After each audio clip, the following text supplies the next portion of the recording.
దానికి సంబంధించి అక్కడ చంద్రబాబును కూడా టార్గెట్ చేసింది సుప్రీంకోర్టు. అంటే ఒక ముఖ్యమంత్రి స్థాయిలో ఉన్నటువంటి వ్యక్తి ఇష్టం వచ్చినట్టుగా అట్లా మాట్లాడి కొంతమంది మనోభావాలను దెబ్బతీయడం సరికాదు, మీ రాజకీయాల కోసం దేవుని కూడా వాడుకోవడం సరికాదని చెప్పేసి సుప్రీంకోర్టు క్లియర్గా చెప్పేసింది.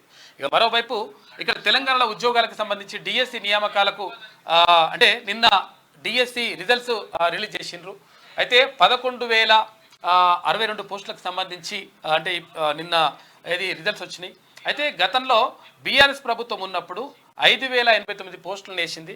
5,089 పోస్టులు వేసిన తర్వాత జర పెంచుర్రా నాయన అని చెప్పేసి రోడ్ల మీదకి వచ్చి ఆగమాగం చేసి ధర్నాలు చేసినా కానీ కనీసం పట్టించుకోకుండా అట్లనే ఉంచింది. అయితే ఇప్పుడు కాంగ్రెస్ ప్రభుత్వం వచ్చిన తర్వాత పోస్టులను పెంచడం చేసింది. ఆ తర్వాత 2 నెలల్లోనే మేము రిజల్ట్స్ ప్రకటిస్తామని చెప్పింది. అదేవిధంగా 2 నెలల్లో రిజల్ట్స్ కూడా ప్రకటించారు. కాకపోతే ఏంటంటే కొంతవరకు అప్పుడు డిఎస్సి అభ్యర్థులు అంటే చాలా అభ్యర్థులు చేసిండ్రు. అంటే మాకు కొంతవరకు సమయం ఇవ్వండి చదువుకోవడానికి, ఎందుకంటే ఇక్కడ కరెంట్ అఫైర్స్ కానీ లేకపోతే ఇక్కడ అన్ని కూడా చదువుకోవడానికి మాకు టైం లేదు అని చెప్పినప్పటికీ అంటే తొందరగా కంప్లీట్ చేయాలనే ఉద్దేశంతో ప్రభుత్వం ముందుకెళ్ళింది.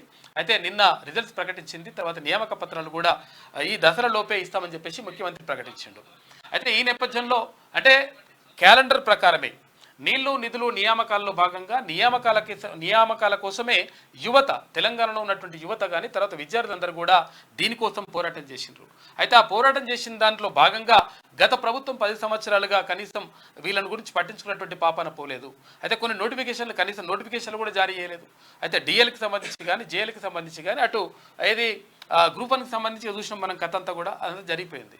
తర్వాత ఇప్పుడు మేము పకడ్బందీగా అది పరీక్షలు నిర్వహిస్తాం, 100% నిరుద్యోగులకు న్యాయం చేస్తామనేటువంటి మాటను ప్రభుత్వం చెప్తా ఉంది.